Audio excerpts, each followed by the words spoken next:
In a prosperous kingdom, there ruled a king known for his sharp mind and strong leadership. His court was always busy, filled with advisors, nobles, and scholars. Among them all, one man stood out, Minister Arun.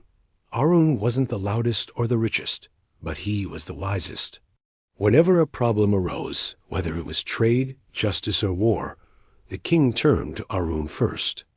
Over the years, Arun's counsel had saved the kingdom from famine, resolved conflicts without bloodshed, and strengthened alliances.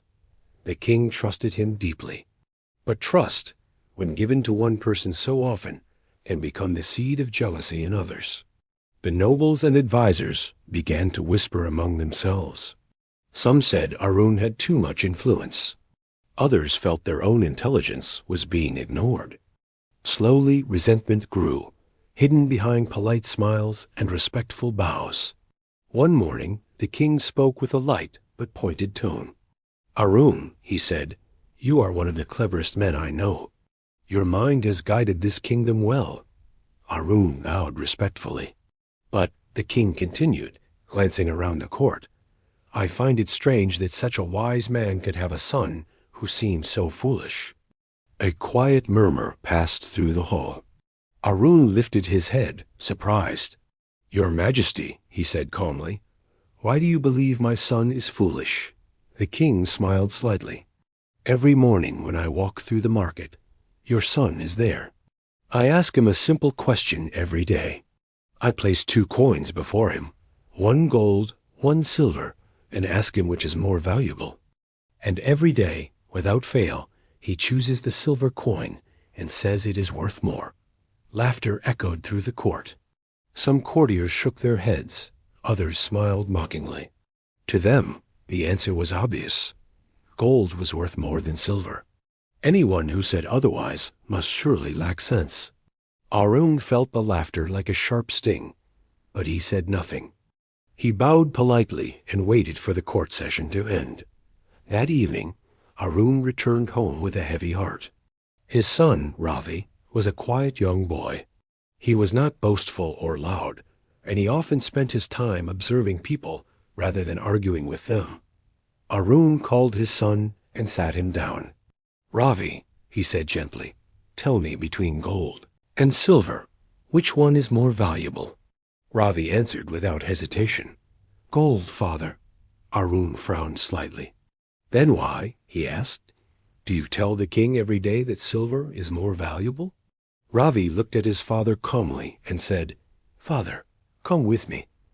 He led Arun into a small room at the back of the house. From beneath his bed, Ravi pulled out a wooden box. He opened it slowly. Inside were dozens and dozens of silver coins. Arun stared in silence. "These," Ravi said softly, "are the coins the king has given me?" Arun was confused. "How did you get so many?" Ravi explained, "Every morning the king comes to the market. He enjoys asking me the same question. He places the gold coin and the silver coin before me. When I choose silver, he laughs, calls me foolish, and gives it to me." Arun's eyes widened. "If one day I choose the gold coin," Ravi continued, "the king will stop asking the question. I will gain 1 gold coin, but I will lose the chance to receive silver every day." He paused, then added, "I would rather collect many silver coins over time than gain 1 gold coin and lose the opportunity forever." Arun felt something shift inside him. In that moment, he understood. His son was not foolish. He was patient. He was strategic. He understood human nature better than most men in the court. The next day, when the court gathered again and someone mocked Arun's son, Arun simply smiled. From that day onward, he no longer felt the need to defend his son. He knew the truth. And wisdom, he realized, does not always announce itself loudly. Some people chase applause. Others quietly collect results. The boy continued choosing silver. The king continued laughing, and the court continued misunderstanding. But Ravi continued gaining. Years later, when Ravi grew older, he used those same lessons, patience, restraint, and understanding of people, to build a peaceful and successful life. And those who once laughed were left wondering how the foolish boy had quietly risen so far.